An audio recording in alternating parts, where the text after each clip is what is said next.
There's nothing more adventurous than your D&D party heading out into the wilderness, trekking to their ultimate destination. Well, today, I'm unboxing the Dungeon Master's Screen Wilderness Kit. Let's see what's inside. Hey adventurers, this channel is all about tips, tricks, unboxings, and reviews of all things Dungeons & Dragons and RPGs. So if that's right up your alley, make sure you hit the subscribe button and the notification bell so you don't miss any of my epic upcoming videos. Did you know that the Dungeon Master's Guide has all sorts of information on what to do with your party out in the wilderness? Pages 106 to 112 has all sorts of information on things that can happen while you're out in the wilderness, whether it's the jungle, the desert, the frozen tundra. It gives you all sorts of information about mapping the wilderness, planned and random encounters that can happen there, and things that can happen with the weather, or if your party runs into old abandoned ruins or a monster's lair, or even hazardous conditions like quicksand or thin ice, frigid water, or desecrated land.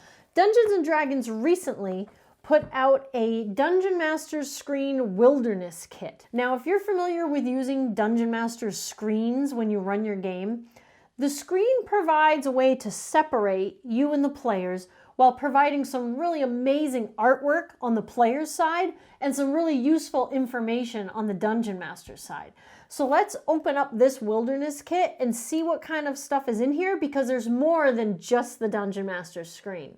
Okay, so I picked the Wilderness Kit up on Amazon. The link will be in the description down below. I've taken it out of the Amazon box, but I hadn't opened it yet until we could open it together. So let's go ahead and I'm gonna open this right up so we can see all the things inside.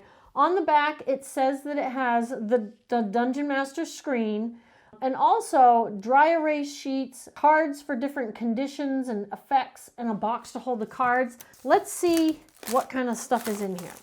The plastic wrap off. Get rid of that. Okay, first of all, when we first open it up, it looks kind of like a little folio. It's almost like a little pocket folder here. So inside the little pocket folder, first of all, we have the Dungeon Master screen. There is some, nice, amazing artwork on here. Okay, now when this talks about being the Wilderness Kit, let me tell you, there's a lot of different types of wilderness out there. And the artwork, if you can see that, I'll put a close-up, goes all the way from this looks like a shipwreck in the desert, to a mountain area with a dragon, to lush green forests, to the ocean. So the screen itself, and there's some tentacles coming out of the water over here, I just have to say. So the screen itself looks like it covers at least 4 different types of terrain. That's beautiful. Great artwork. This is amazing. So this side of the screen is what faces the players. Oh wow, lots of information back here. Now sometimes these screens, the panels are more vertical, making them a little higher. In this screen, it seems as though the panels are more horizontal. So it makes the screen a little bit lower, which I personally think, being on the vertically challenged side, that it's a little easier to see over and to still see what's going on the table. So you would set this screen up in front of you as a Dungeon Master, and your players get to look at the beautiful artwork on this side. On the back side here, wow, there is all sorts of information. This is all information on the back that's helpful for the Dungeon Master, and I will include close-ups so you can see what kind of things are on here.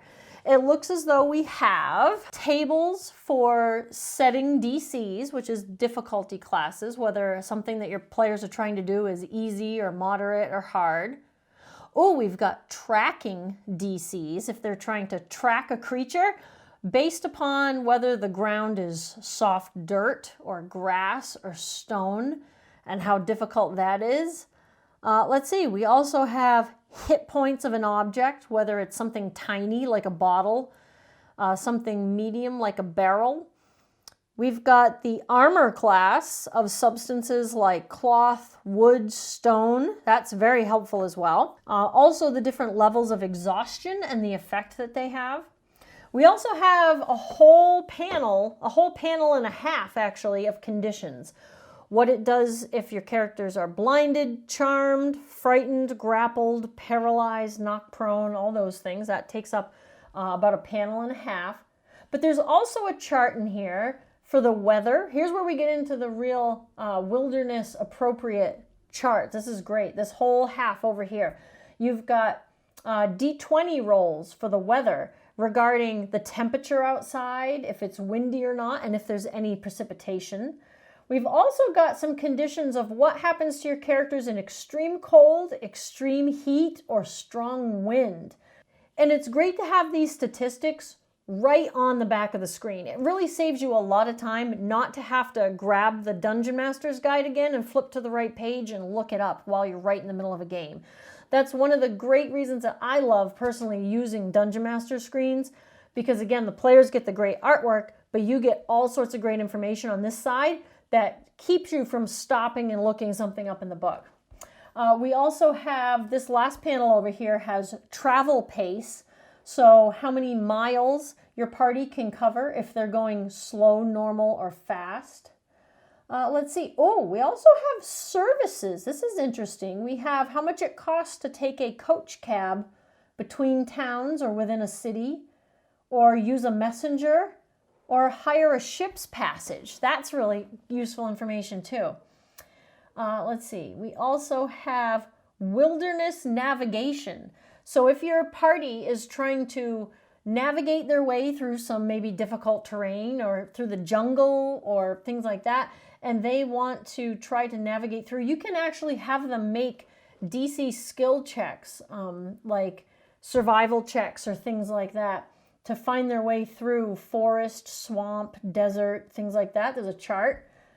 There's also an audible distance chart. That's pretty handy. The noise level, if they're trying to be quiet or trying to be very loud, how audible, how far away the noise could be heard, or maybe the monsters that you're controlling are making noise and you want to figure out if your players hear it. We have a chart for obscured areas, lightly obscured, heavily obscured areas, and the visibility outdoors. That's really good too. We've got visibility in rain, visibility in fog. That's great.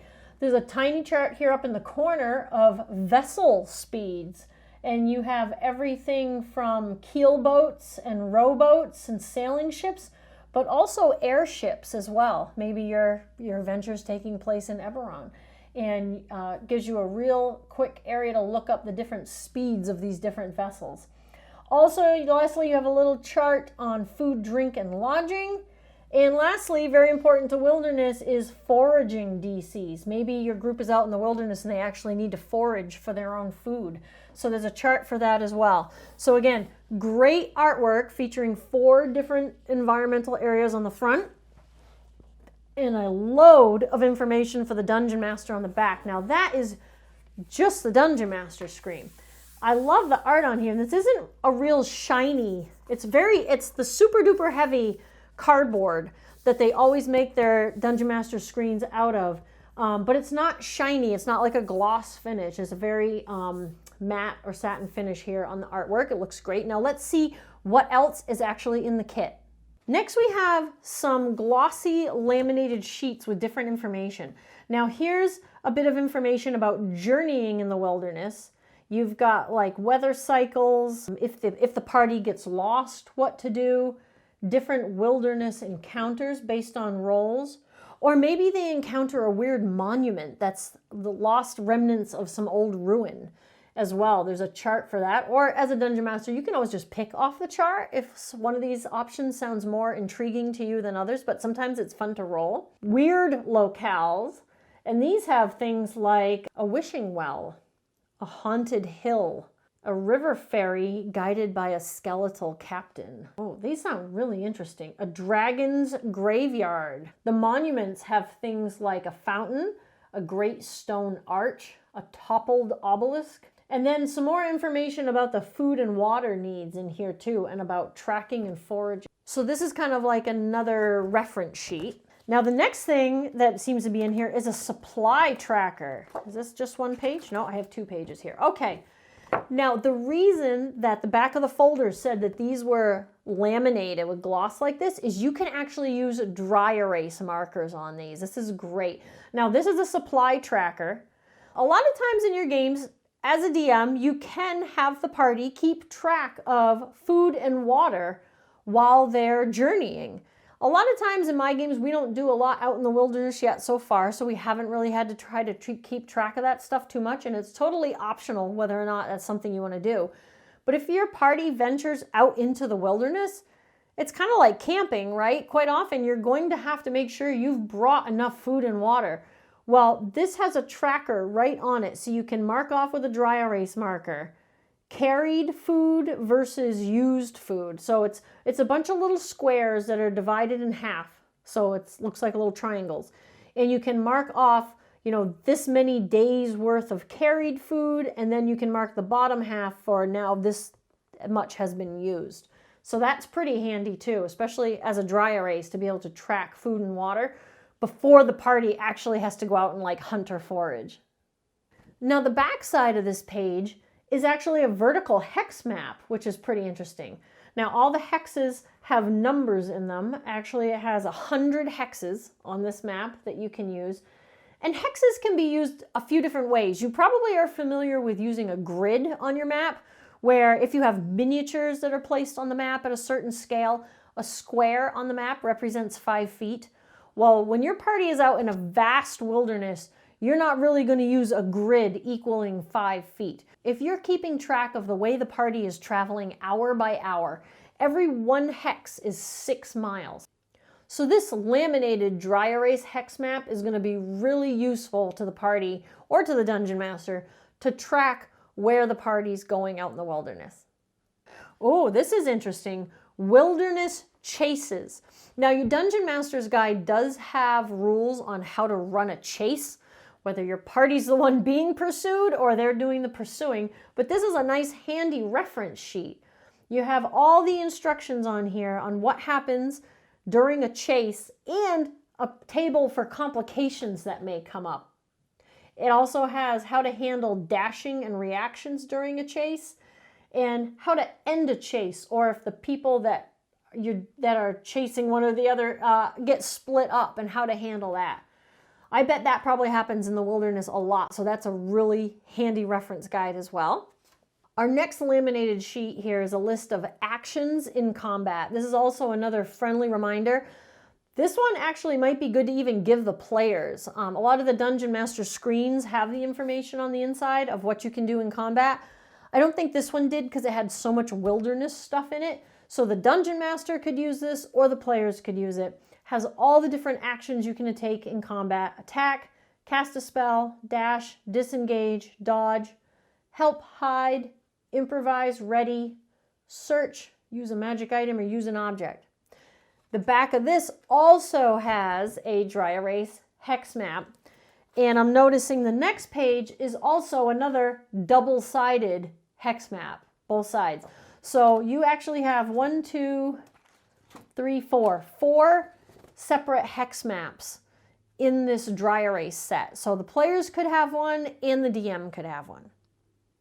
So after the laminated sheets, what's next in the box are 18 different condition cards. Just like the conditions are mentioned on the back of the Dungeon Master's screen, there's also cards available, which I love. Now these are perforated, so you can tear them apart and hand them to a player if their character comes under these conditions. And not only does it have your standard conditions like restrained, prone, unconscious, but it also has that strong wind, extreme heat, extreme cold. It even has petrified, paralyzed, frightened. So these are great references to hand out to characters when that condition happens to them. And again, they're all perforated, so you can just tear them apart and hand them out. Lastly, they also came out with a really great way to utilize the artwork again. We have a set of initiative cards. So this is 9 perforated cards that reiterate the artwork that's on the Dungeon Master screen. That one's the middle there. So you have up to 9 initiatives. So again, perforated cards, you can tear them apart. Every time everybody rolls initiative, you can pass these cards out to everybody so they know where they stand in the initiative order. And I think it's great that it kind of has the artwork in it again because it's beautiful and it's another opportunity to showcase that. Adventurers, if you're getting value out of this video and you're enjoying yourself, could you do me a favor and just hit that thumbs up button, give us a like, it really helps support the channel. Lastly in the folder is a sheet that has a punch out box that you can put together. I'm going to take this out and put it together right now. It says right on it, it's a card box for all your cards. You literally just punch this out, fold it up. It's all scored here, so you can find all the different places to fold it. And it's actually going to make a little box to store all those cards. Okay, put the side tabs in first, flaps, and then tuck in the bottom. I'm doing this the most difficult way. Okay, here we go. And now you actually have, with a little D&D ampersand on the front and the artwork on it as well, a little box so you can put the cards in the top and then fold it shut. But that is everything that comes in the Wilderness Kit. I'm going to put the link to this in the description down below if you want to check it out and see what the most current price on this is. You can incorporate this into almost any situation of what you're playing. And I think it's great to give you the more option of these cards, a storage box, and a DM screen. I like this one a lot. I definitely am going to get some use out of this one. Let me know what you think of this kit in the comments below. Now it's time for the epic question of the day. I want to know in the comments below, do you use a Dungeon Master screen? I like using one because I like separating what I'm doing from what the players are doing, and I like to keep my Dungeon Master roles hidden, as well as some of my notes or any props or accessories or little miniatures of monsters that I have hidden behind here. But I want to know what you do. Do you use a Dungeon Master screen? Do you find it helpful? Which one do you have, or do you have a homemade one? I want to hear all about your Dungeon Master screen in the comments below. Next, make sure you keep watching and check out some of my other unboxing videos. They're all organized in a nice playlist. And make sure you go have an epic adventure.